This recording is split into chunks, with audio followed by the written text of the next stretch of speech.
Assalamu alaikum rahmatullah.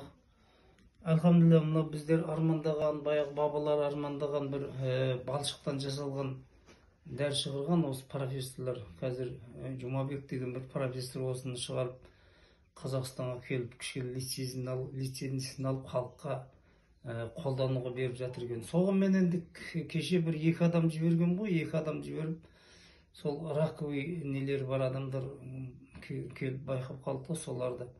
Сол екі адам осы өнімнен алған. Өз басында содан ішім жақсы болған. Содан енді екі адамның үстінен түскен бонус айлығымды алып жатырмын енді, иншалла.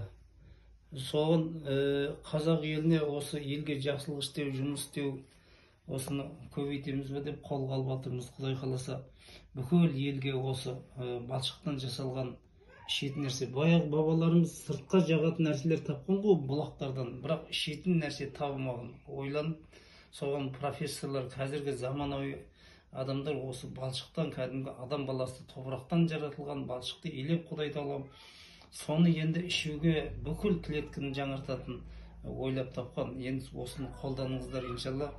Ішіңіздер, келіңіздер.